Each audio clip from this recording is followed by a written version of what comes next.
नमस्कार. आज आपण करणार आहे इथं बीटरूट हलवा आणि पौष्टिक असा हलवा करणार आहे. 10 ते 15 मिनटामध्ये तयार होते.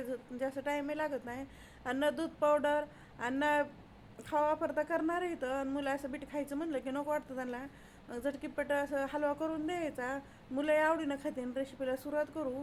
हे अर्धा किलो बीट घेतलेले इथं. बीटाला साल काढून घ्यायचे आणि धुवून घेऊन मग खिसून घेणार आहे इथं. बीट खिसून झालं की एक पॅन घेतलेलं आहे. त्यामध्ये 1 चमचेभर तूप टाकायचं. तूप गरम झालं की 7 ते 8 काजून 7 ते 8 बदाम घेतलेले आहेत असे तुकडे करून ते टाकून पहिलं तळून घेणार आहेत. हा चांगला गोल्डन कलर आलेला आहे ते आता काढून घेऊ.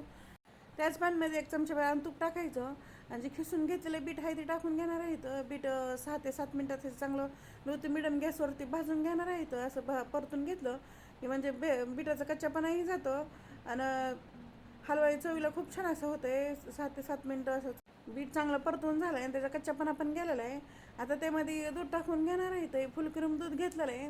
ह्याला गरम करून घेतलेलं आहे.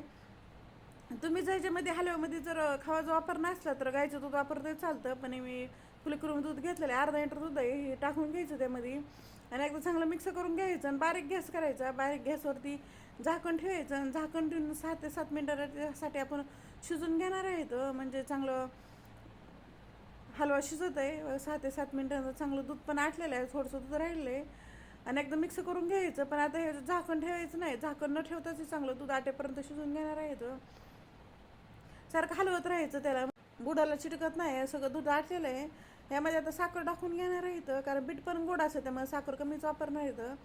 ही पाऊण वाटी साखर घेतलेली आपल्या आवडीप्रमाणे कमी जास्त करू शकतं. तर ही वजनीप्रमाणे 200 ग्राम साखर आहे आणि हे बीट गोड असतं त्यामुळे कमी साखर वापरायची. खूप छान असं हलवा तयार होत आहे. झटकीपट हे साखर चांगलं मिक्स करून घ्यायचं. साखरला पाणी सुटलेलं आहे आणि झाकण न ठेवता यातलं साखरेचं पूर्ण पाणी आटेपर्यंत असं मिक्स करून घ्यायचं. बारीक गॅस ठेवायचं. बारीक गॅसवरतीच करायचं म्हणजे बुडाला असं चिटकत नाही आहे.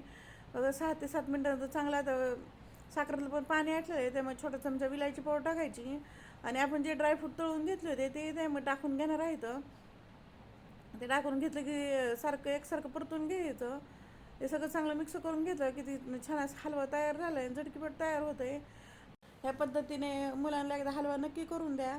असं बीट खायला मुलं कानकुचरपणा करतात. मग असं हलवा बनलं की सगळे लहानांपासून ते मोठ्यापर्यंत आवडीनं खाते आणि वरून थोडं ड्रायफ्रूट टाकून घेऊ की झटकीपट तयार झालं आहे आपलं पौष्टिक असा बीटरूटचा हलवा. हे माझी रेसिपी कशी वाटली कमेंटमध्ये नक्की सांगा. लाईक करा, शेअर करा आणि चॅनल जर नाही असं सबस्क्राईब करा आणि बेल आयकॉन दाबायला विसरू नका.